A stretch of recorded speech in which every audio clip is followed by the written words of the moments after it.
Here we have a problem asking us to analyze a graph. The key to a problem like this is we have to identify what the x and the y axes represent. In this case, our x-axis represents the time in seconds. The y-axis represents the distance in meters. So as I'm reading this graph, I want to keep in mind that every mark here represents some sort of a time. The distance is represented on my y-axis. This represents a race, a 600-meter race in which 3 people were competing. Each graph here represents how each person did on this race. First question asks us to analyze what happened at 50 seconds into the race and who was winning 50 seconds into the race. So we have to look on our time. Here's 50 seconds. As I look up, the winner, or the person winning at this time, has nothing to do with who I get to first as I move up. In fact, it's who has traveled the furthest distance at that time.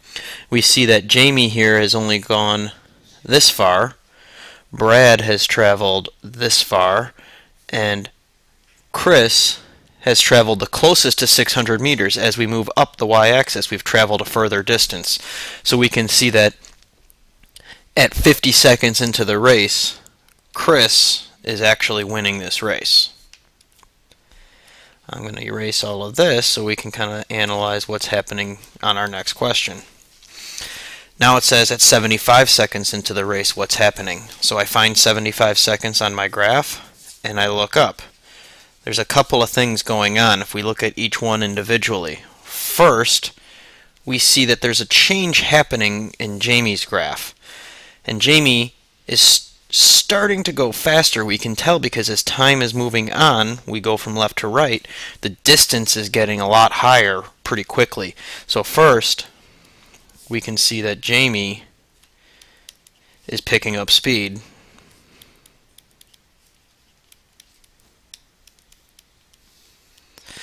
But then when I look up here, something important happens as well. No longer is Chris's graph at the top. At this point in time, 75 seconds into the race, Brad has finally taken the lead. He has gone a little bit further than Chris at 75 seconds. So while Jamie's starting to pick up speed, Brad takes the lead from Chris. And finally, it asks us who won the race. Well, this can get tricky. Some people might think that Chris won the race because Chris is the furthest over on our graph. But in fact, what that tells us is that Chris finished 600 meters in 125 seconds. Brad finished here just beyond 100 seconds. Jamie finished in just under 100 seconds. That should show us that the person who got to the 600-meter finish line first was right up here. That's Jamie. So Jamie won the race.